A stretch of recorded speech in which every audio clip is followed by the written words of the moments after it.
Good evening, everyone. I'm going to go over to how to use the breakout room in Zoom.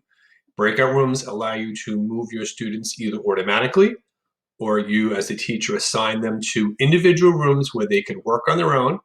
You could pop in and out as a teacher, and then if you like, bring them back at the end so you could discuss what they did. So what I'm going to do is click on the breakout rooms.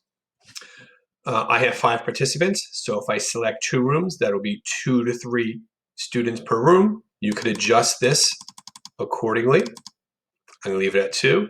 I could have Zoom automatically select the students, or I can do it manually. We'll take a look at the menu in a second. I'm going to say create the rooms. It shows me the rooms. Now I can rename. I'll rename this one the cats. I could rename this one the birds. Now here these students were placed in randomly, but I have 2 with the same name, so I'm going to click here and I'm going to exchange student 5 for student 2 in the birds, and you see the exchange. I could also move without an exchange this student to another group, so I like those groups. Now I do have some options. I can move all the participants into a room automatically. That will happen. All participants to return to the main session at any time. That means they can leave on their own. Close room after a pre-amount of time. Right now it's set to 10. Notify me when this time is up. And also when I close a room, it gives them a couple of seconds, whatever I choose, from 10 seconds to 120 seconds, 2 minutes, for them to finish up whatever they're working on. I'm going to leave it at 10 for today's lesson. And I could add an additional room if I want to break the students up even more, but I'm going to leave it like that. So I'm going to say open all rooms. Now what happens, everyone just got an invitation to join the room. I'm going to run around to join everybody to the room. So they simply just click the join button that appeared on their screen, and they would go into their room that they were assigned to join.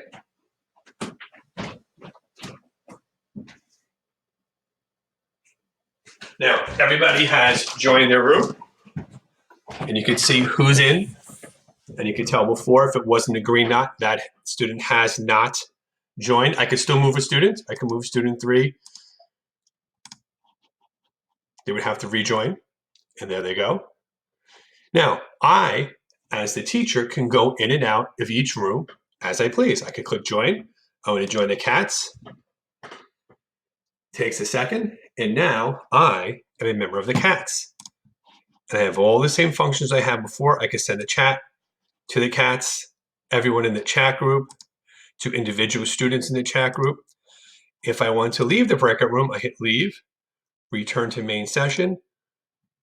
I could keep them running or end the session for everyone. I'm going to go back to the main session. Here I am. Or I could go back into the breakout rooms and I want to join the birds. And here I am. Now I'm going to go into the birds and see what's going on with the bird group. Again, all the same functions. I could share my screen. I could chat. I'm going to go back to my breakouts. And now since we're all done, I'm going to hit close chat rooms. And that means they only have 10 seconds to return. They have 10 seconds to finish up whatever they're working on. It's finishing up, probably about 5, 4, 3, 2, 1, and here you go. Now they started to join back into the main group, and now you could discuss what everybody did independently. If I wanted to, I could go back here and do it all over again. I could recreate the rooms. I could do different rooms. This time, let's go with manually. Recreate the room. Again, I could rename them, and I can assign them. So in room 1, I'm going to have student 1, 3, and this 5. And in this one, the remainder. I click open, and everyone goes back into their rooms.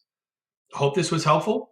I hope you could use it. Please reach out if you have any questions. I'm here. The whole team is here to help you. We're all in this together. I hope everybody's happy and safe. Thank you.